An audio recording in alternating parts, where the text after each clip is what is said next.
we're talking about public speaking, but it's also your life. And I've definitely had people have their public speaking affect their dating lives and in a very positive way. And I think it's about, even in relationships, it's about being vulnerable. It's about actually speaking what's going on with you. So it folds out into other areas. And that's why I really want to get into those insecurities, even though it's hard to talk about, because then if we're getting at the root of it, you can know it and use it. And that's another reason why comedy is so essential, because people are, first of all, going to have fun in the sessions, and then also maybe be, funny themselves when they're speaking. But it allows for that depth that I was talking about. When you have that lightness, it allows people to deal with the very major thing of, I am afraid of who I am. I am afraid to share who I am. All right. Welcome back to the Sean Trey Show. I've got an awesome guest with me today. Would you like to tell people who you are and a little bit about what you do? Sure. I'm Miriam Katz. I do so many things.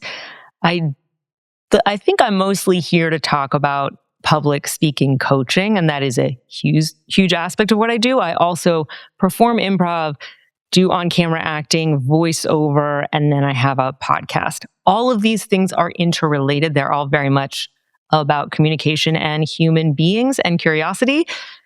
And but I really, really love coaching and being a bridge to people's comfort and creativity. I love that. We were just talking about communicating before the podcast started. And it was fun because you said you felt like you knew me because you watched some episodes in the style of communication I have. And you know where I refined my communication style? I had someone come onto the podcast the other day, yesterday actually, and he said, Sean, what can I do it was a Navy SEAL, a cool dude, came on and he says, what could I do to do better public speaking? And he's working with people trying to help them. You. Okay. He was asking me. And I was just sitting there thinking, and I was thinking about, I said, well, you know how you've gotten reps practicing different things, helping people with balance and talk and working through adversity and challenges. And how did you get good at that? He's like, well, reps. And I said, yeah, same thing for me. I had lots of reps from the most difficult and challenging audience to speak in front of that you could imagine. He's like, what was that? He's like, was it big conventions or things like that? And I said, nah. I taught 8 to 12-year-olds for a long time. And I was an English teacher for kids in Southeast Asia. And you want brutal feedback if you're getting your communication across well. Try to talk to children, adolescents. Because I remember once I was teaching a class and the kid walked up to me, he's pulling my shirt. He's like, Teacher Sean. I was like, yeah, what's up, Tommy? And he's like, this class is awful. And it's not fun. And I'm just like, I appreciate your honesty. And you were trying your best. Right? I was trying my best, but it wasn't there. But, it kind of cracked me up and it made it fun. And at that moment, I thought about it. I was like, I need to make this, what I'm doing, more fun. And that was kind of a shift that happened for me that helped me out. But how did you get into public speaking? And what was it that kind of started you down this path of helping mentor people to be better public speakers? I was a very hammy kid, so I always had performing in me. And then I kind of got out of it. So I was encouraged by my Russian immigrant parents to really focus on school. Yeah. And so I'd wanted to be an actor, and then they wanted me to be a mathematician. So the in-between of that was studying comparative literature and working at an art magazine. So still sort of brain, but art adjacent. And while I worked there, I got weird. I just wasn't good at communicating the way I had been as a kid. And then I got into comedy, just watching it. And then slowly by watching it, there was a feeling of my life doesn't feel like the truth. And then slowly I started doing comedy, both stand-up and improv. And then I started teaching comedy to kids. And then their parents started to ask me to help them. And then I thought, oh, well, then maybe adults also. So this is a very condensed version, but I did want to mention that I also had a dip. of not being comfortable. It's not that I did come out of the womb very comfortable, and then I got uncomfortable, and then I returned back to who I was, which helps so much with coaching, because then you also understand it's not as if you're flawless. And I do improv, which it doesn't always go well. No matter what, I think you could go around being a public speaker who just gives speeches and kind of think you nailed it, and kind of sort of think like, okay, I'm really good at this every time because I sort of do the same thing every time. But if you perform improv, you are going to be humbled in a great way, and so that you feel the pain that other people feel. So I always want to keep that in my life so that I am understanding. It's not as if I'm saying, oh, just be exactly like me. I think there's things I've learned that can be extremely helpful, but I still have that humbleness. I love that. And I have tried improv a couple of times, and each time I was humbled mercilessly, and it was fun, but I was just like, wow, it was a wake up. I got that more recently. I study martial arts and I do Muay Thai. My daughter goes to the kids class, and I will go in and just train there at the gym at the same time. Just kind of do my own thing. I'm not trying to do it like I used to. Just definitely not in that place. But there was like one day, I mean, I against most people, I could hold my own. But, we have some professional guys that are in the gym. Oh, yeah. They were like, hey, Sean, you want to come spar with us? And I was like, not really. But he's like, come on, it'll be fun. Yeah. It was the opposite of fun. Like, you're sitting there, you're like, I think I know what I'm doing. Pop, pop, pop. Your head pops back. And you're like, okay, I do not know what I'm doing right now. And I'm out of my depth. But one of the things that was fun about that is like, I like those moments of feeling uncomfortable because they wake you up to places that you can improve. And that discomfort allows you to have a space where you can figure out how to move towards comfort, by becoming familiar with something. And, for me, getting familiar with public speaking was getting back in front of that classroom of kids and sitting there and figuring out what they liked and what was going to be kind of help click with them. But was there a moment for you in your life where speaking just kind of clicked? And what was your philosophy, that you pulled everything together from? It was more that I returned, and I think this is my philosophy in coaching, I returned to the way that I was as a kid. Mm-hmm. And that I think relates to you teaching kids. I think what kids are saying when they're criticizing you is you're not being real. Yeah. There's something, you're putting on an act, and we're not here for that. Yep. And I think I had a real freedom as a kid. And then, like I said, I had this dip. And then slowly over the years, returned to being like a kid. And now when I MC a bat mitzvah or a friend's birthday roast or give any kind of talk, I think I have that playfulness back in me. And I really think everybody has it. And I'm getting them back to their kid version, even in very professional situations, because the formality is going to be there.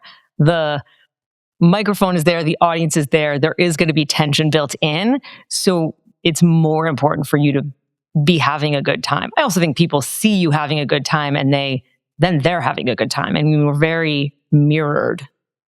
I love that. I put together a list of questions for each podcast. And then if people are like, oh, because it helps my guest, right? But at the same time, like, they're like, what's it going to be like interviewing with you? I'm like, well, we're going to have a little bit of questions, but then the rest of the time, we're just going to say stupid stuff. And they're like, and I'm like, no, I'm really, like, seriously, that's kind of what I do most of the time, is say stuff that doesn't really fit. Because for me, I had to get back to that childlike play in all of my communications. Like with my team, I have a video editing company, post-production company, content creation company. And I've got like 20 editors that sit in the next room, and I have to keep them motivated throughout the day. We're doing like a bunch of videos every month. And it gets monotonous at times. It gets like, and you have to kind of keep things up. But what cracks me up though is like, I go over there and I feel like I'm 50% stand-up comedian for my team. And they're just like, we're laughing constantly. Every time I go over to check in on progress, I'm trying to lighten the energy, get people laughing. I'll go over, tell the stupid story, people crack up. But you know what happens when I do that? Productivity goes through the roof. People get things done, and they feel really safe. And if nothing else, at the end of the day, that feeling safe is a great thing, because I'm going to tell you a secret. I fight with constant anxiety. And Mm. I might come across right now looking like I'm laughing, I'm having fun, but behind this, like I'm dealing with anxiety all the time. I woke up riveted by it today and I was like, what's causing me anxiety right now? I don't know. But I find that if I can kind of bring that own lightness, and then when I go to speak on my podcast anywhere, I have that behind like here. Mhm. And I just have to kind of sit there and like for me, that lightness, that comedy, that authenticity is what helps me get through some of those challenges. I have so many things to say. One is that I think the humor, a lot of people think that it is avoiding the depth. I think it brings you into the depth. I love that. Agreed. Agree So, entirely. yeah, so it allows for actually the real truth. And then I also think you were talking about this anxiety behind it. And there's a way in which public speaking coaches sometimes will talk about all the surface stuff, which is Yeah. important, cutting out tics or yeah, all of the amazing things that you can do as a public speaker, speaking dynamically, all those things. And I work with all of those things also. But if you're only working with those things and working on those surface level things, then you're going to have someone who sounds a little robotic. It's Yeah. like Botox public speaking coaching. But I Damn. think That is the work best with description ever. Sorry. I think work with that anxiety. That anxiety is real. And that anxiety is also excitement. That anxiety also has a depth to it. It's also ancient. So not ignoring that anxiety, but almost pulling it out and giving it to the audience. I love that as well. Hey guys, I'm just here. But you feel that like so many of the great stand-up comedians that I've watched have a degree of that. They're talking about topics that have made them stressed or that have made them feel uneasy. This is the thing that I'm processing in my life or the world, and it is not easy to process. Yeah. And I'm going to sit here and process it with you guys through humor. And, it's one of the things I love about stand-up comedians. Whether you agree with what they're saying or not, they are processing out loud so that people can sit there and have that like that thing like, wow, that's one way to think about it. Because, we're surrounded by big topics in life. And, it's like when you're sitting there and you're giving a presentation, most of the time for public speakers, that is something of importance. Yeah. I had this ability that when I was teaching English, one of the most interesting groups to teach was the business English speakers. Now, why is that special? Because people that are learning business English, it's very different from like everyday English. Well, why? Because every single business communication is transactional.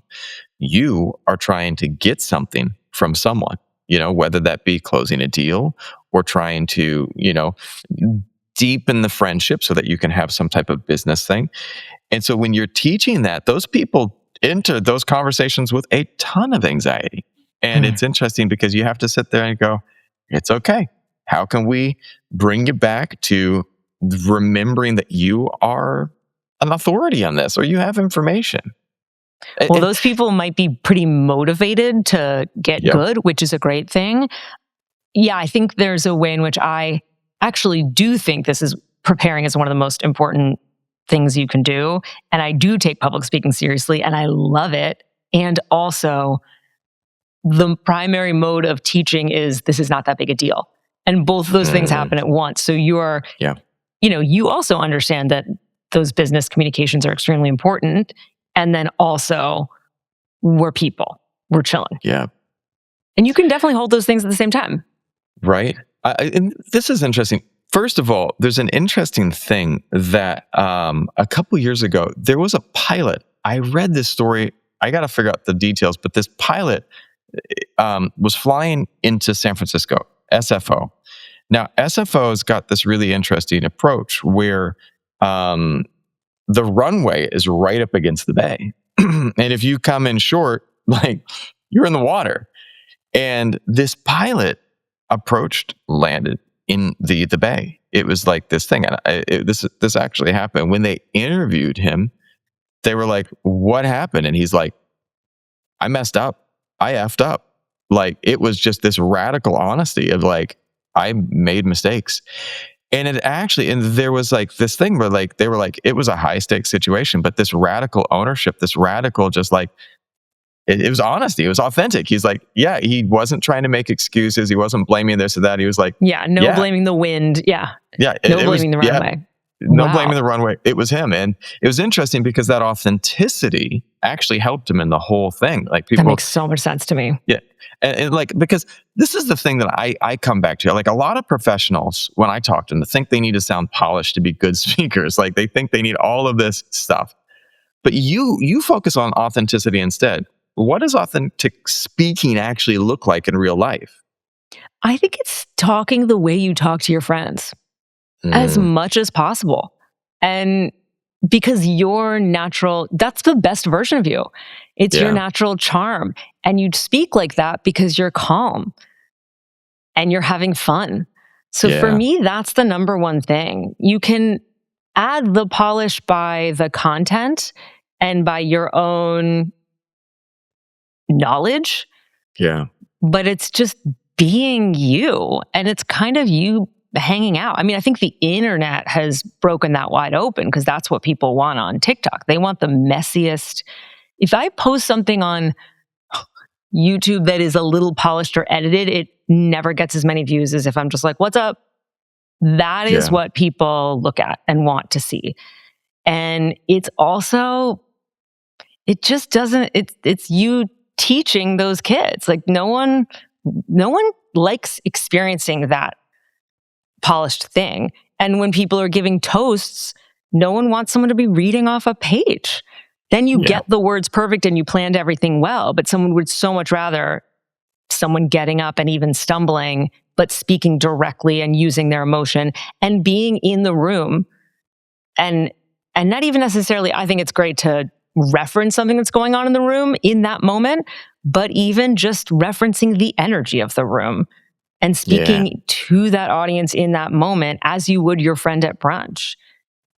No one's going to read you tell a friend about last night. You're not going to say, I wrote this down and I'm going to read it to you. That's never how you would communicate to someone. I'm always struck.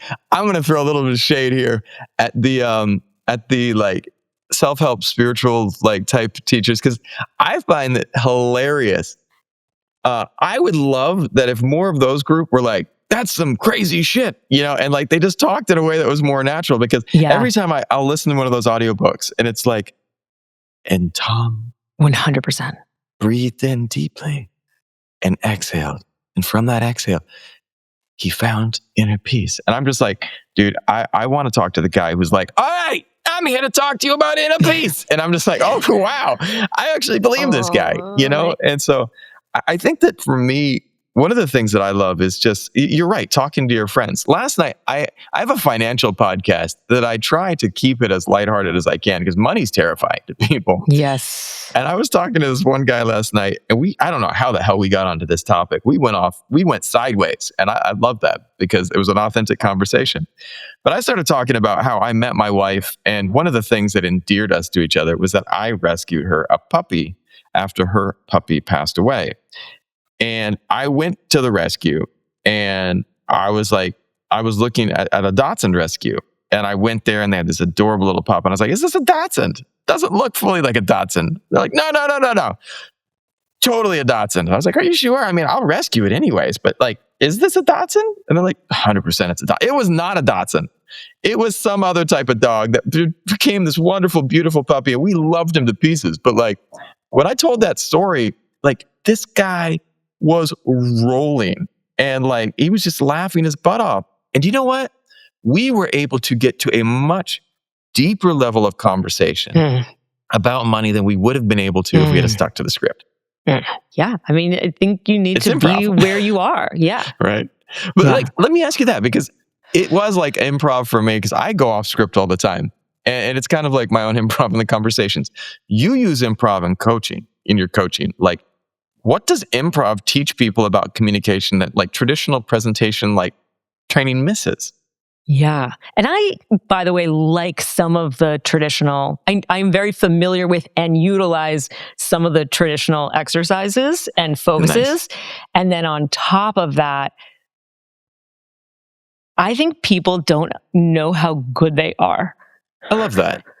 So I have done improv for many years, and I don't think I've gotten funnier. I think I've allowed my funniness to come out more. I think Whoa. everyone is already good at improv, but they have all these blocks. Yes. And there's so many blocks. And this is, again, the sort of robot public speaking coaches and public speakers. I think they're focusing on the external and not necessarily looking at the defense mechanisms. And so people are afraid to shine. They're afraid to be seen. I think for women, sometimes it's more about insecurity. And then for men, I think it's more fear of being vulnerable. Not to be too gendered, but that is just what I have found with my many clients. And I am reminding people that there is so much good in them already.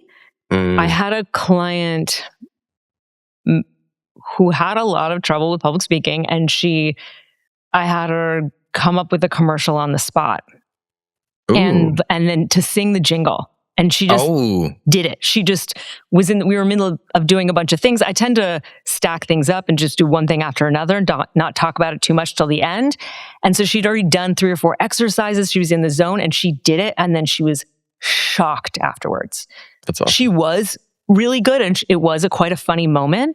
But I don't think that's what she was shocked. I think just the fact that words came out of her mouth.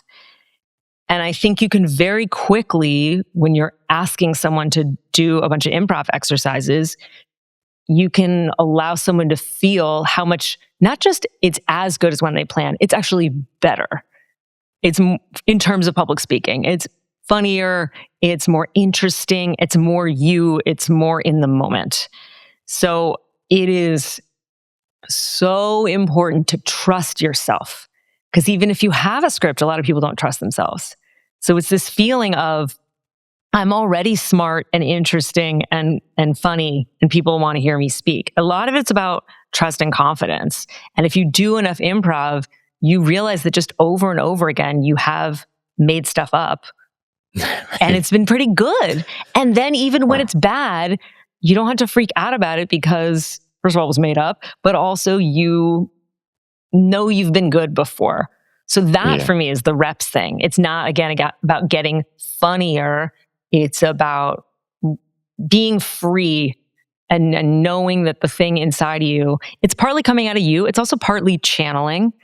Yeah. So you almost don't have to worry too much. But if that client had sat down and spent the weekend writing a commercial and then performed it for me, there is no way it would have been as good as the thing she made up on the spot. I was interviewing someone for a position I had open, and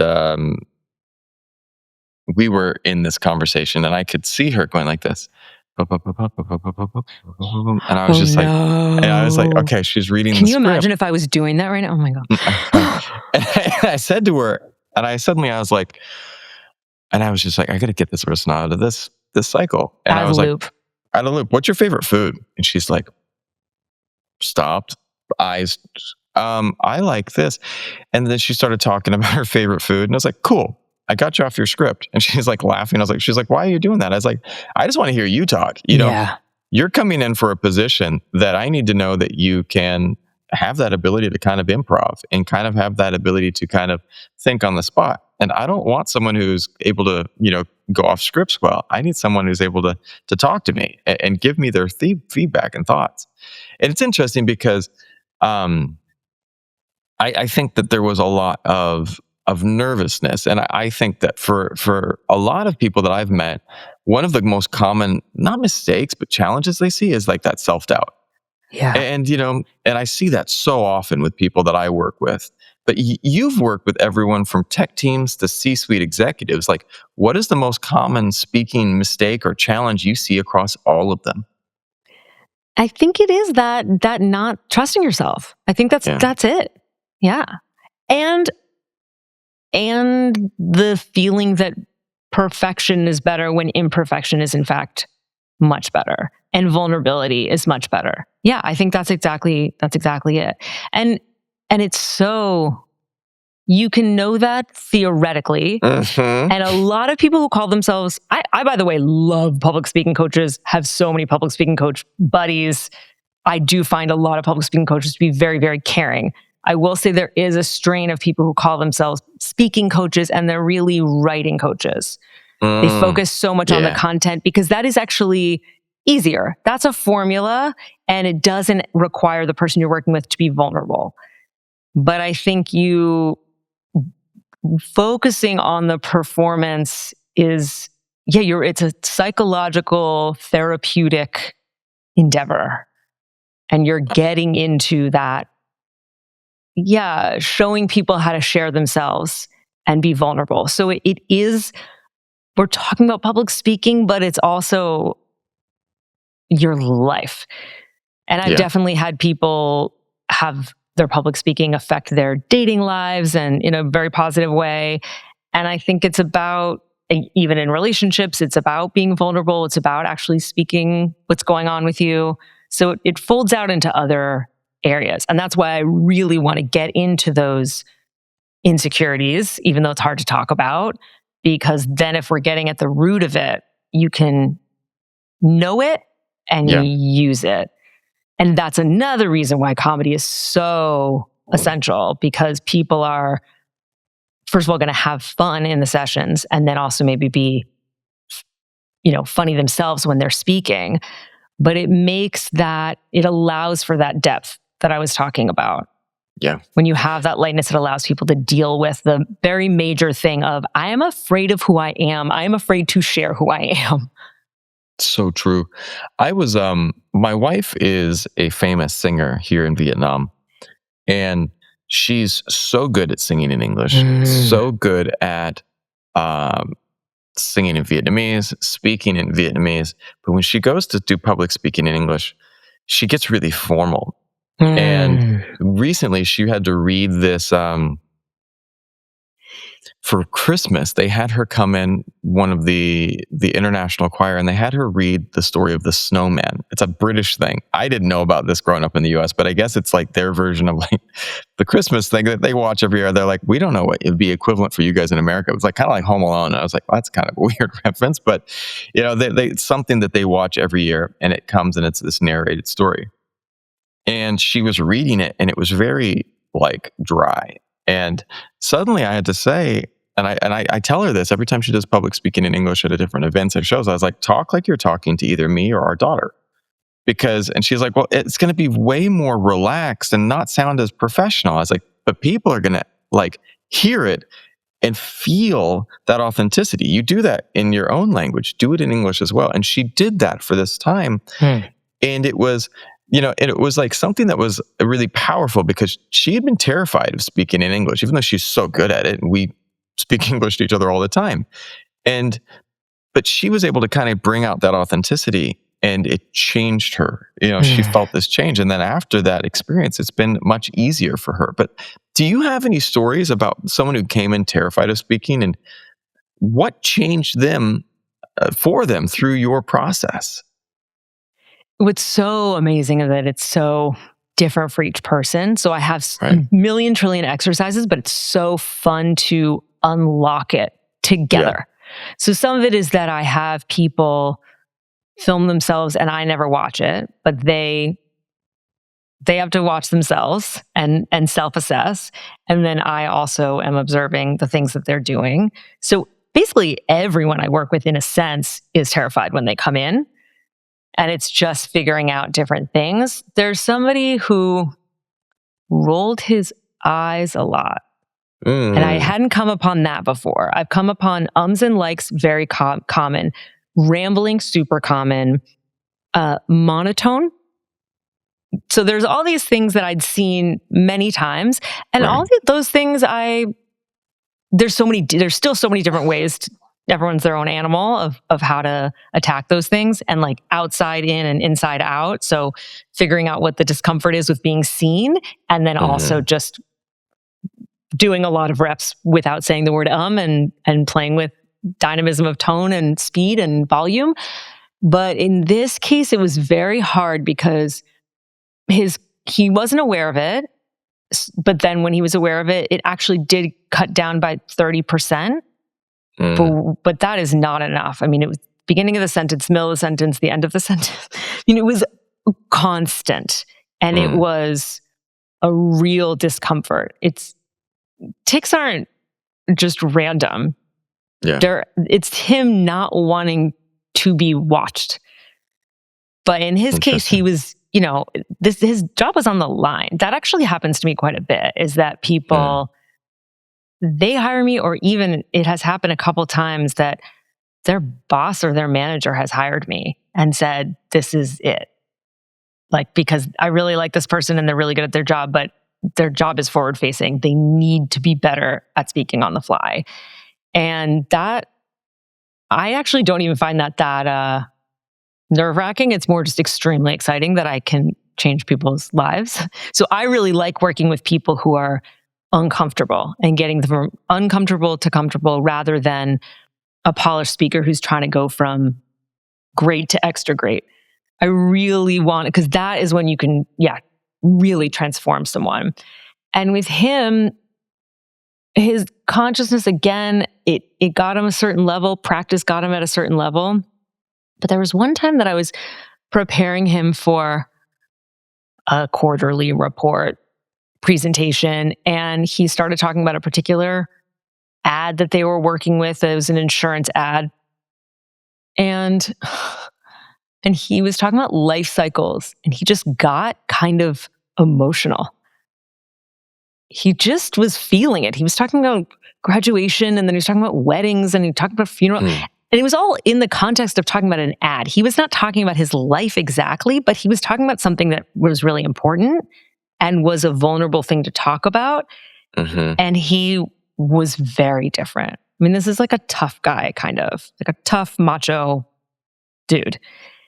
And he was put in a position where he was automatically talking about something vulnerable, and the eye rolling stopped. So it was kind of just an accident, but me observing it. And so then it was about infusing everything he said with something personal, something emotional, something vulnerable, which it's not that it was just, there's the key. It's hard for somebody who lives in the Northeast and is kind of a tough guy to just turn into somebody who's going to be comfortable with vulnerability. But this is what I was talking about, the more typically masculine issue.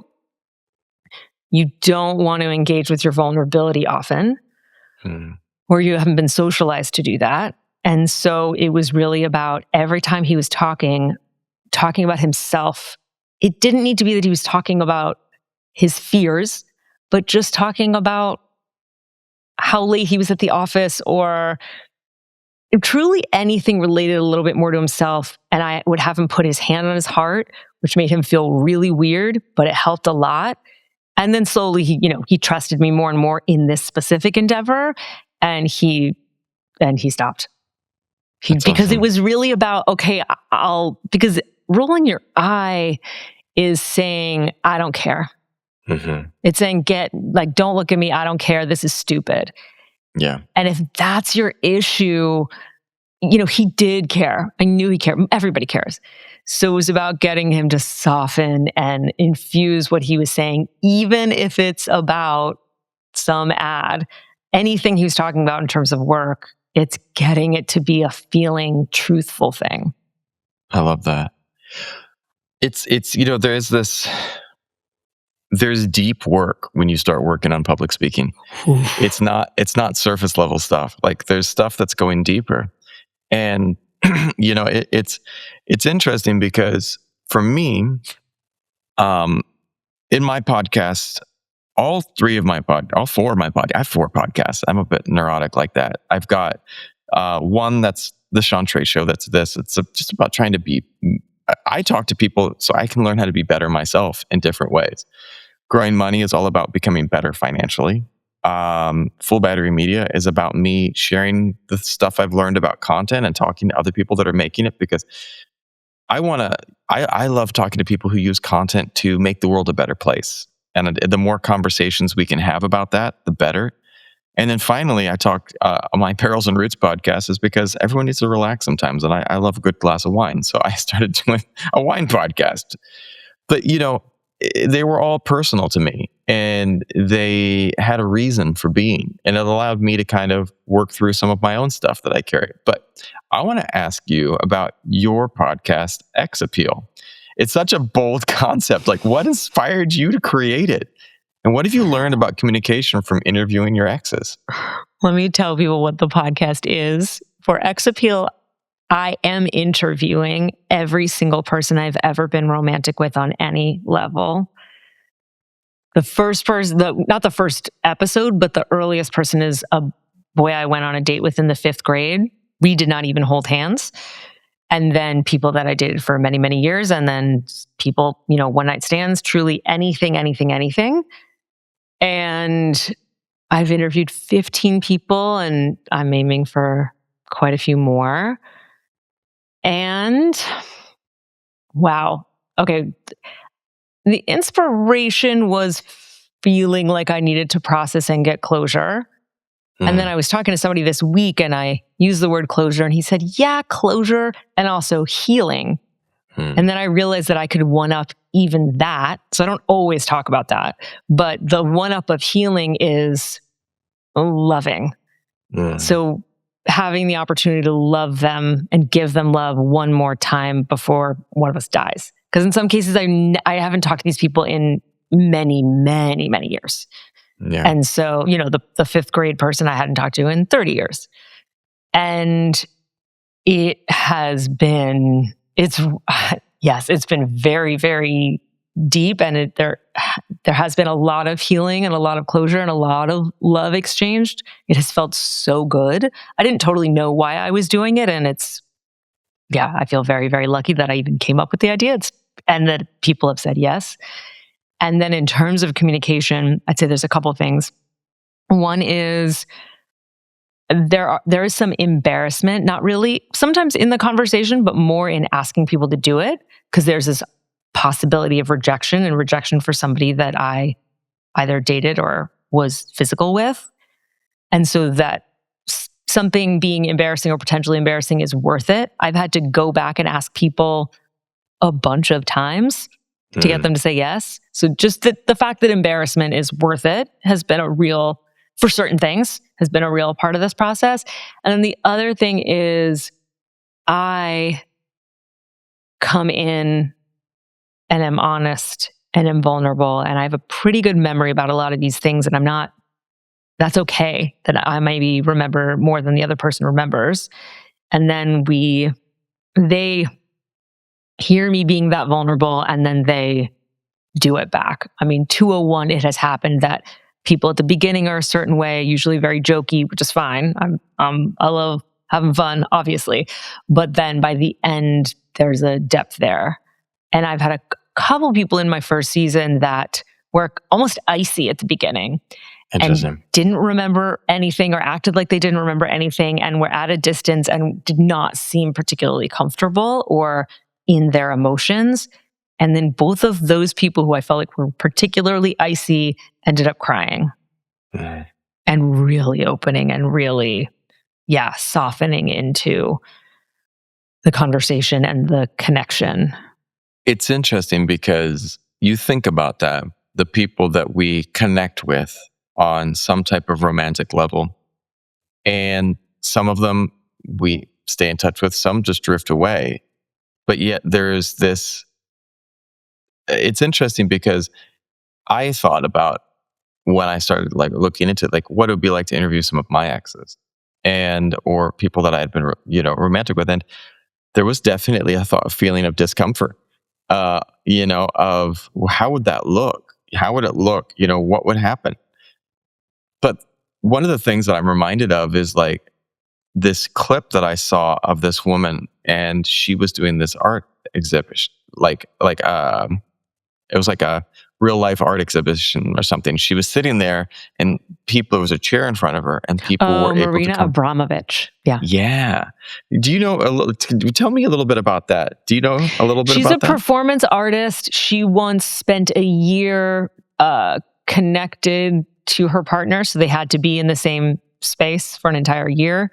Yeah. And in that piece, people could come and She also did a piece where she had a room filled with weapons and you could go in and there was a loaded gun in there. I mean, this is the 70s. Yeah. There's some different parameters, but in this particular piece that I think you're referring to, you could sit right across from her and you would just stare at each other.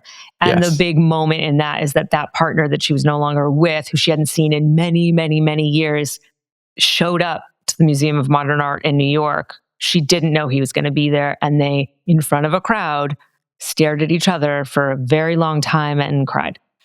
Yeah. It's interesting and powerful that something so simple, like when I watched that video and I watched them crying, what I was struck by was that there was such a deep level of communication and no words were being spoken because it was just entirely authentic. And it was the epitome of improv. Like, I think people forget that improv doesn't have to be comedy. Improv can be, it's just improvisation on the spot. And one of the powers of that is that you have to go deep, you have to go authentic, you have to go to a core place. And that can be uncomfortable at times as well. Or it can be more comfortable. Well, tell me about that. Well, I think it can almost be easier. And this is related to everything we've talked about. Yes, you can put a sheen over yourself, but if you just simply are talking the way you talk to your friends, if you can get to that place, that's easier. Yeah. So with improvising, instead of trying, if you can just get to the point of whatever comes out of my mouth is going to be the thing, and I am comfortable with that, that's easier. So there is a way with some release and with some practice that it can be not a struggle. It can be just who you are. I think people are afraid of that because they're afraid of their shadow self. They're afraid they're going to say something maybe perverted or embarrassing or stupid or whatever it is. Whatever you're afraid of, you're afraid that's going to come out. So I think it's also about accepting the shadow. I love that. Well, you have some different, I'd love to talk to you about what you offer. What you offer, some different coaching and such. Can you talk to me about that and share for people who might be listening who would love to find out more? Where can they find out more about what you do? Yeah, public speaking stuff, I include a lot of video tips on LinkedIn. I love LinkedIn. I mean, love is maybe an exaggeration. I really like LinkedIn. More than I'd say TikTok, not that we're ranking, but I find it to be actually a social platform. I've met many people from LinkedIn. I've never had coffee with anybody I met on TikTok and wouldn't feel particularly comfortable doing that. It feels like there's some connectivity, there's some reason, there's something to talk about. So yes, LinkedIn, and then my website, miriamkatz.com. And I'm on Instagram, TikTok, YouTube. My Instagram is a little more playful. I'm messing around. I'm doing a lot of comedy sketches and stuff like that. And my offerings. It's sort of two sections, but that can be more specific. I do one-on-one coaching and then group coaching. And that can be on Zoom or in person in Southern California. Yeah. One-on-one, we can do general work. And then more specifically, we can focus on pitching, presenting. If you want to be a speaker on the speaker circuit, interview preparation is really huge, media training. And then I just started working with someone truly this morning with social media, because often tied in with your business, it's really important for you to be forward facing and make videos. But if you're not comfortable with the camera, and if you're not comfortable being a little bit fun and playful, it's going to feel super serious. And that's not very internet-y. I remember when I first started doing social media to promote the podcast, a friend of mine said, you can't just show clips, because she's very popular on social media. And she said, you can't just show clips. You have to share yourself. You have to tell people who you are.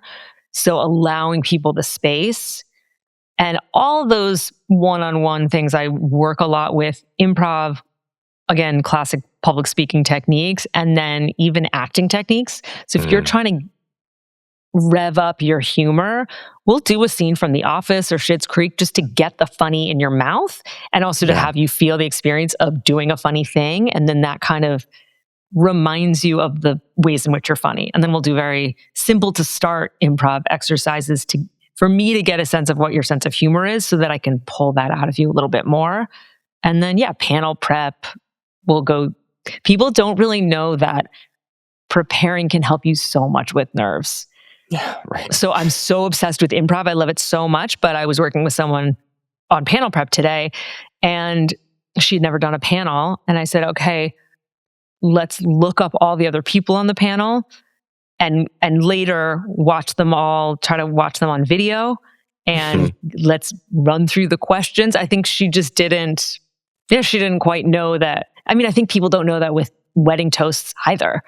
That you should practice. The people who are best at public speaking practice the most.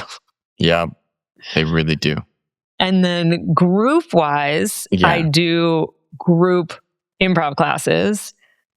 The biggest I've ever done was 40. That was insane. I think 25 is a sort of better number, 20 or 25, but in your office. And we'll again start small and then lead up and end up with some kind of, people are very surprised at what they're capable of. And I love one-on-one for what we were talking about, working with your vulnerability and getting very bespoke. And it's so intimate. And then the thing I love about groups is that there is a wave that you enter into and a good kind of peer pressure where everybody's acting silly. So then it just begets the silliness. Yeah. And that sounds like it's just fun, which it is, but it also is, I think, very transformative. A 2-hour workshop can be very transformative and it can help with communication, team building. And I think it would be great. I've never worked at an ad agency, but I think it would be really great for idea generating. So all of those things, and then whatever any company wants. So I did a big improv class with women in product. And so I learned a lot about what it is to work in product and then made a class specifically for that. I love that. Well, what is the name of your podcast again for people who might want to listen to that? X Appeal. So you can look up the X Appeal podcast with Miriam Katz. I would love it if you would listen. It is it's a very deep project. It's a life project. It is something I will do for a long time. And also it feels like a culmination of so many aspects of myself. And I think it's given people a lot of hope with dating somehow. That's feedback I didn't anticipate, but especially because it's about exes. But people seem to like it.